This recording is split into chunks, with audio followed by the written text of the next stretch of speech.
Hello students, look at the English worksheet today. In this worksheet there is a poem Fire and Ice composed by the poet Robert Frost. तो poem के पढ़ने के पहले हम थोड़ा सा poet के बारे में जो है जान लेंगे, क्योंकि पोइट को पढ़ना जरूरी होता है। किसी भी पोइम को पढ़ने से पहले थोड़ा उसके मूड के बारे में जो है जान लेते हैं कि वो क्या कहना चाह रहा है। On 6 August 1945, an estimated 1,46,000 people were killed in the Hiroshima bomb blast. Approximately 39,000 people were affected and 80,000 people died in the second atomic blast in Nagasaki, Japan on 9 August 1945. It wiped out almost 90% of Japan's population. Since then, this day is observed as Hiroshima Day all over the world.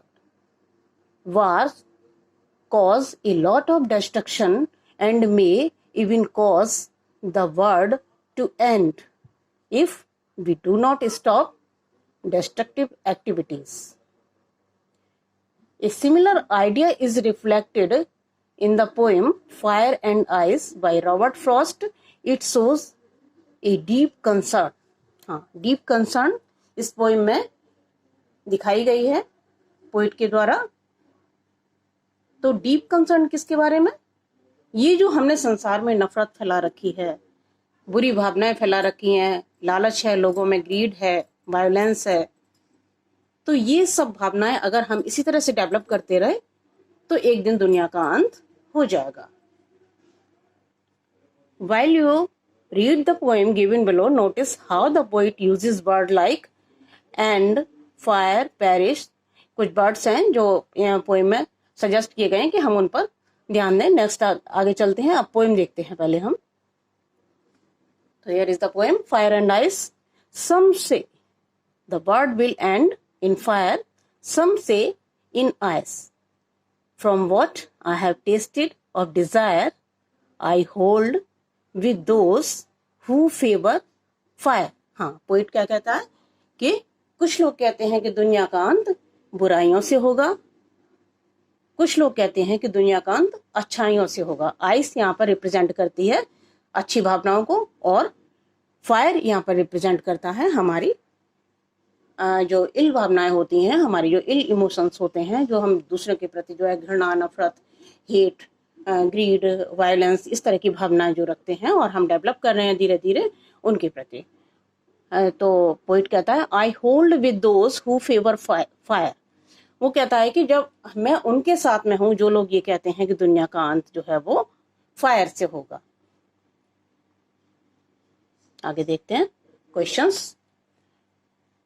Name the poet of the given poem. तो poet तो आपको हमने पहले ही देख लिया कि Robert Frost हैं। Pick out 2 pairs of rhyming words from the poem. आपको राइमिंग वर्ड्स निकालने हैं, राइमिंग स्कीम नहीं बतानी। बच्चे ज्यादातर कंफ्यूज हो जाते हैं, जब आपसे राइमिंग वर्ड्स पूछे जाते हैं आप राइमिंग स्कीम लिख देते हैं, ठीक है ना। तो इसमें दोनों में थोड़ा सा डिफ्रेंशिएशन जो भी है वो उसको जो है माइंड में रखिएगा। राइमिंग वर्ड्स पूछे गए हैं यहाँ पर और पोएम में वर्ड्स हमारे आए हैं फायर, डिजायर, ये हो गया। 2 पेयर आपसे पूछे हैं, fire, desire, ice and twice, ये 2 पेयर हमारे हो गए, ठीक है। आप और भी आइडेंटिफाई कर सकते हैं और लिख सकते हैं। सम इन लाइन 1 रेफर्स टू, आपको 2 ऑप्शन दिए गए हैं। सम का मतलब क्या है? एनीवन या सम ह्यूमन बीइंग्स, ठीक है। तो सम का मतलब है सम ह्यूमन बीइंग्स, ठीक है। Fire in the title means hatred, घृणा, नफरत, है ना। फायर का मतलब क्या है पोएम में? घृणा, हेट्रेड।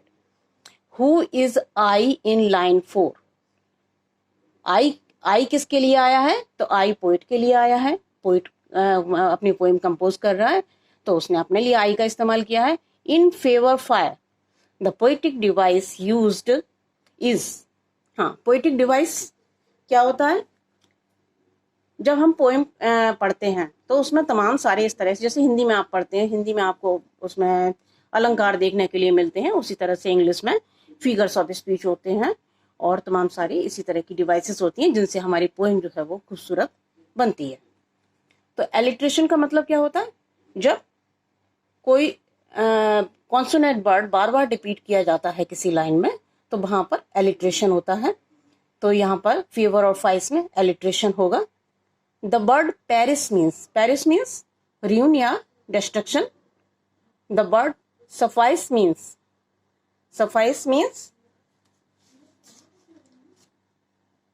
enough, sufficient. ये वर्ड जो है आपका sufficient से ही बना है, enough या that something that sufficient. Okay. In brief, write the main idea expressed by the poet. और एक क्वेश्चन आपका और है, what is the message of this poem. ये दो क्वेश्चंस आपको लिखने हैं और इनको लिखने में थोड़ी सी आपको हेल्प की जरूरत पड़ेगी। तो मैंने आपको थोड़ा सा आइडिया दिया है। देखिए, ये आपका central idea, the central idea of the poem fire and ice is that the world will destroy one day because of grid and hate which has developed among human beings. ये है आपका central idea. अब हम देखेंगे message क्या है poem का। Next question है आपका कि what is the message of the poem. तो हम मैसेज देखते हैं, we should not develop greed, hate and violence among human beings. ये आपके हो गए सारे क्वेश्चंस।